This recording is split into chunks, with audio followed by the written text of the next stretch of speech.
Welcome to this explainer. Okay, today we're doing something a little unexpected. We're looking at human grief and trauma, but we're going to explore them through the lens of physics and calculus.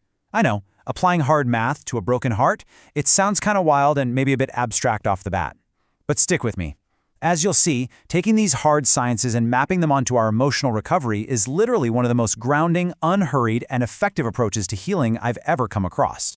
So, let's dive right into the core question. What do physics and calculus actually teach us about human grief and trauma? Usually, right, we leave the hard sciences at the door when we talk about emotional pain. But what if we didn't? What if applying the strict rules of physics and rates of mathematical change could completely reframe the way we approach emotional recovery and peer-led trauma support? Let's find out exactly how these two totally different worlds collide. Section 1. The noise floor of trauma. You know, when we experience severe trauma or profound grief, our nervous system just gets totally scrambled. It alters our internal noise floor into two major extremes. On one side, you've got hyperarousal. That's way too much chaotic noise, where you absolutely cannot hear the music of your own baseline emotions. And then, on the exact opposite side, we have numbing or dissociation. That's a state of absolute silence, too little useful signal, where literally nothing gets through. Both of these extremes basically prevent us from detecting what we actually need. Section 2. Physics of human connection. So how do we actually fix that broken internal radio? Well, we use a phenomenon called stochastic resonance. In physics, this is an incredible thing where adding exactly the right amount of low-level, rhythmic noise actually helps a super faint, undetectable signal cross the threshold into our perception. And what's amazing is how the ROFA peer-led recovery framework takes this precise idea and applies it to human beings.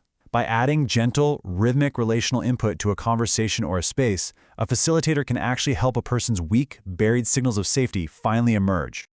This represents a massive paradigm shift. Contrast the old-school, traditional clinical method of trying to fix a broken person with this emergent approach. Stochastic resonance basically identifies our window of tolerance as an optimal noise band. So we're replacing the whole rigid idea of fixing with relational tuning. By utilizing shared sound, gentle movement, or consensual touch, we restore the nervous system's natural ability to detect what matters. We're just optimizing the environment, right? So their natural emotional music can be heard again. Section 3. The calculus of grief. Okay, here's where we use the mathematics of change to map human loss. Let's break it down. Think of the weight of grief as a derivative. In math terms, that's just the rate at which somatic heaviness changes over time.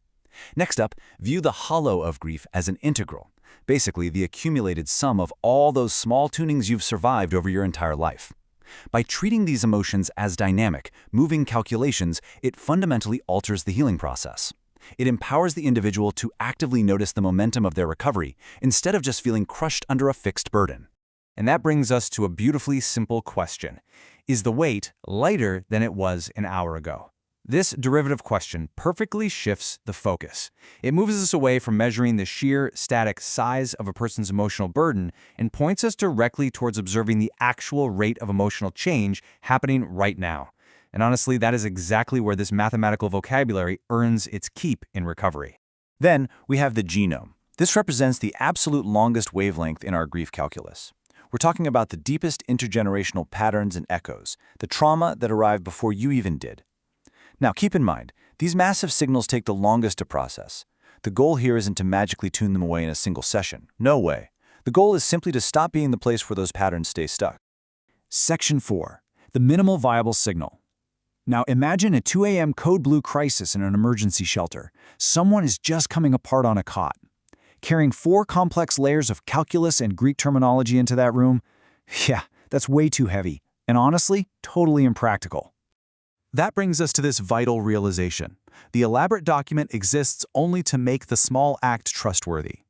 All that deep conceptual map of physics and calculus we just looked at, it exists purely as internal scaffolding and preparation for the facilitator.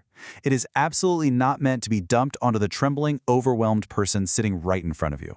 So what do you actually do in that chaotic 2 a.m. moment? You strip it all down to this minimal viable signal, step by step.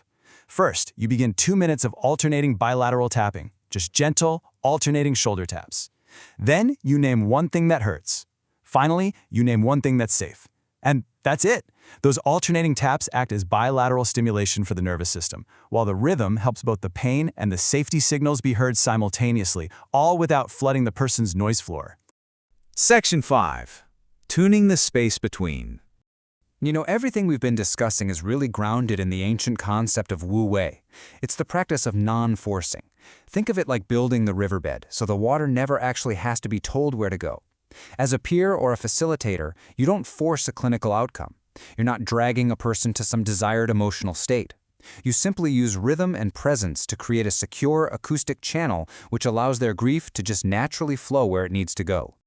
To do this safely, we use what's called a relational triad. In this line of work, you're asked to imagine having 3 hands. You've got one hand to gently hold your own grief, one hand to hold the other person's grief, and a third hand for the shared field, that invisible space right between you that continues on. It is such a profound way to maintain your own internal resonance while you're actively supporting someone else through their darkest moments. Ultimately, the whole revolutionary shift of this framework comes down to this one idea. You don't fix the person. You tune the space between, and the person follows the field into coherence. We're moving away from trying to force these isolated individual fixes. Instead, we're nurturing communal, acoustic spaces where healing just naturally and organically emerges. So I'll leave you with this.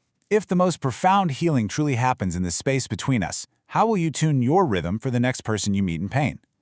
I really hope this framework of stochastic resonance, grief calculus, and deep relational care leaves you feeling grounded and maybe a bit curious about how you might apply this somatic tuning in your own life and communities. Thanks so much for joining me on this explainer today, and keep learning.